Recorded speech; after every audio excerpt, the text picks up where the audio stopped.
In these uncertain economic times, it's easy to be worried about protecting your wealth, your hard-earned savings, and your family's financial future. Plunging interest rates, the devaluating dollar, and political unrest constantly threaten what you have worked hard to earn and all that you own. That's why now it's more important than ever to protect your assets and have the money you need to make your dreams come true.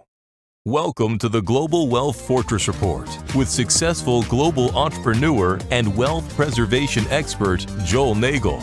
Joel's helped thousands of people just like you protect what you have so that you can make even more and make your every dream come true.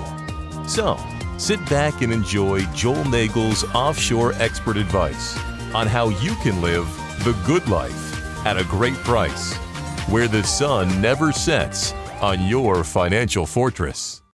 Hello and welcome to another edition of the Global Wealth Fortress Report.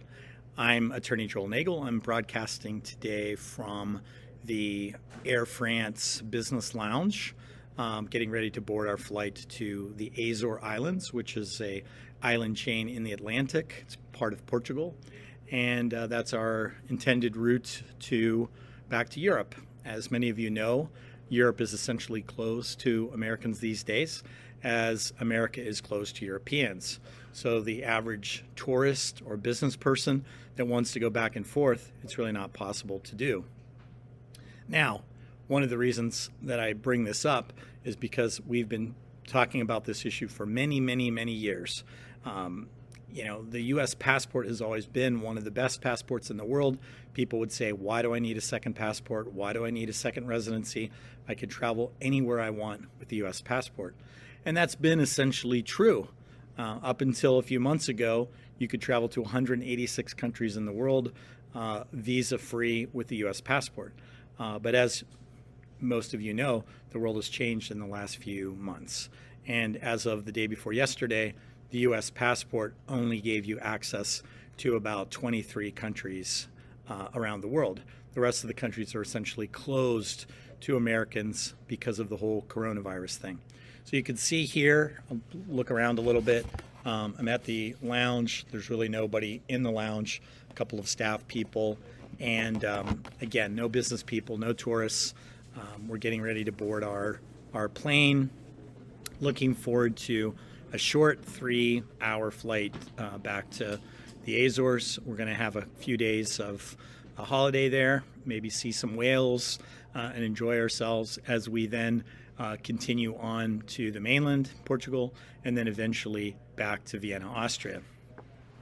So tomorrow I'm going to be coming back again and talking specifically about the Golden Visa, how you can get the Golden Visa, what's involved, the investment amount, really how easy it is.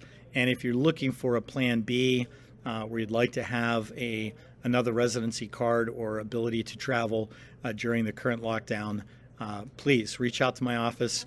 We'll be happy to help you get the documentation you need. So like me, you can join me in a lounge like this or on an airplane, and you can travel where you want. I mean, it's really all about choice, and it's all about freedom, and that's why I think it's so important. So on that note, I'm here with my 2 young daughters, but they're not old enough to drink, but they just served me a very nice glass of French champagne.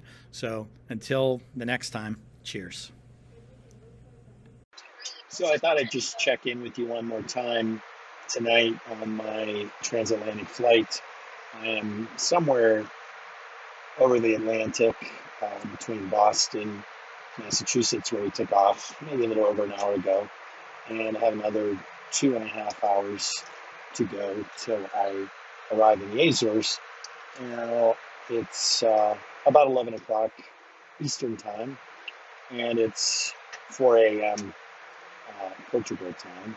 The Azores are on the same time zone as mainland Portugal, even though they're an hour and a half, 2-hour flight west of the mainland. It's actually, getting on the plane today reminded me a little bit of flying right after 9/11. I took my family on one of the very first flights back after September 11th. We were on one of the very first plane rides, and I landed in Newark. And when I landed, there was still smoldering smoke coming up from the building. So it was really an awesome and overwhelming experience.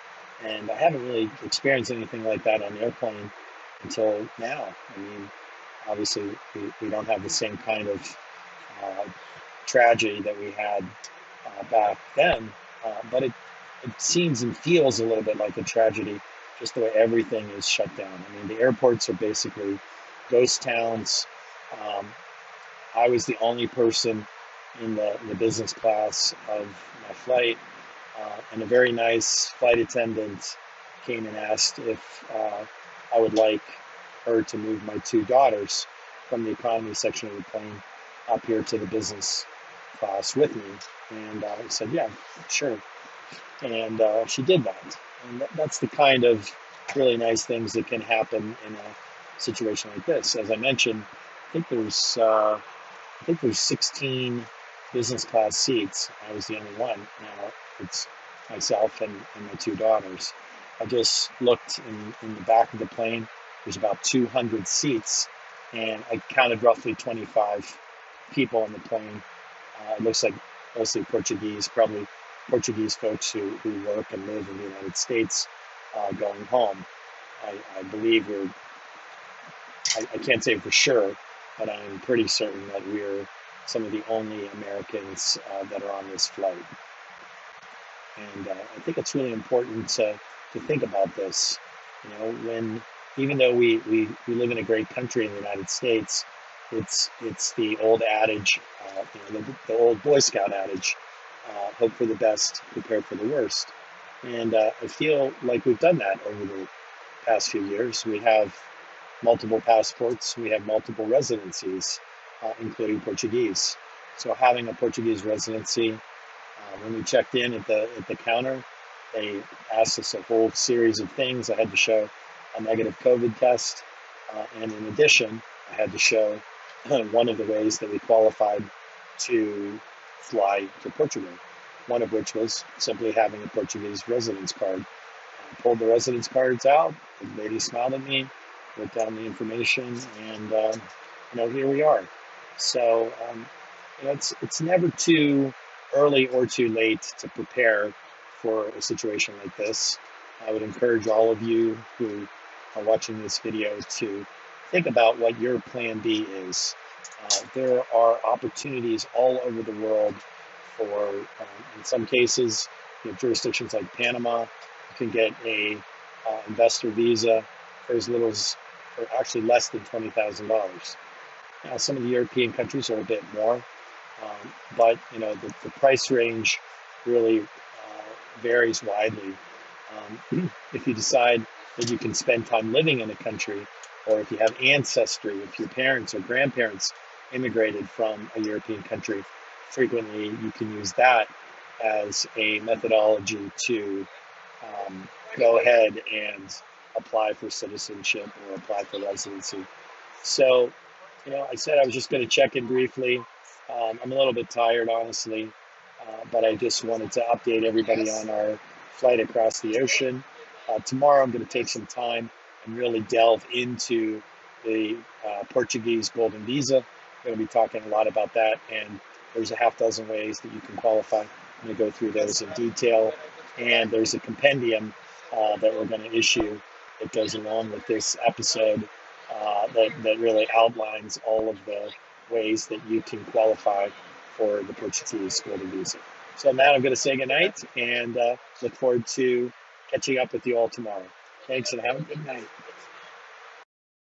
Thanks for joining Joel Nagel and the Global Wealth Fortress Report, a whole new approach to asset protection and estate planning, so that now you can live the good life at a great price, where the sun never sets on your financial fortress.